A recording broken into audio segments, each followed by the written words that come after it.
नमस्कार, मी पवन आणि तुम्ही पाहत आहात PS मराठी हे यूट्यूब चॅनल। आपण नमो शेतकरी सन्मान निधी योजनेची महत्त्वाची माहिती या व्हिडिओमध्ये जाणून घेणार आहोत। त्याकरता व्हिडिओ शेवटपर्यंत बघा। महाराष्ट्रातील शेतकऱ्यांसाठी राज्य शासनाकडून महत्त्वाचा निर्णय घेण्यात आला आहे।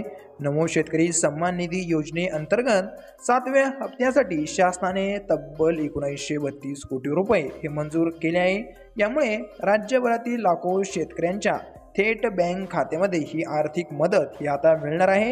या योजनेद्वारे पात्र शेतकऱ्यांना दरवर्षी 3 हप्त्यात आर्थिक सहाय्य दिले जाते। या अंतर्गत केंद्र सरकारकडून पीक विमा योजनेसोबतच मिळणाऱ्या निधीत जोड देऊन राज्य सरकारकडून मदत दिली जाते। यावेळेस 7व्या हप्त्याची रक्कम 1932 कोटी रुपये मंजूर झाल्यामुळे शेतकऱ्यांच्या बँक खात्यामध्ये लवकरच पैसे हे आता थेट जमा होणार आहे। या निधीचा लाभ राज्यातील पात्र आणि नोंदणीकृत शेतकऱ्यांना मिळणार आहे। शासनाने जाहीर केलेल्या आकडेनुसार लाखो शेतकरी या योजनेमध्ये समाविष्ट झालेले आहे। मंजूर झालेली रक्कम थेट लाभार्थीच्या बँक खात्यामध्ये जमा केले जाणार असल्याने पारदर्शकतेला प्राधान्य देण्यात आले आहे।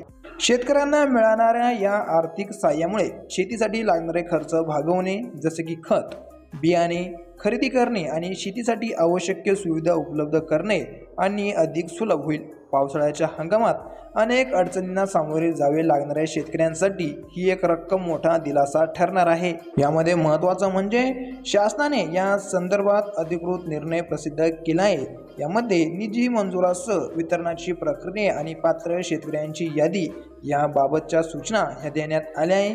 त्यामुळे पुढील काही दिवसातच शेतकऱ्यांना त्यांच्या बँक खात्यामध्ये ही आपोआप मदत ही पोहोच होणार आहे अशी अपेक्षा ही आता सध्या केली जात आहे।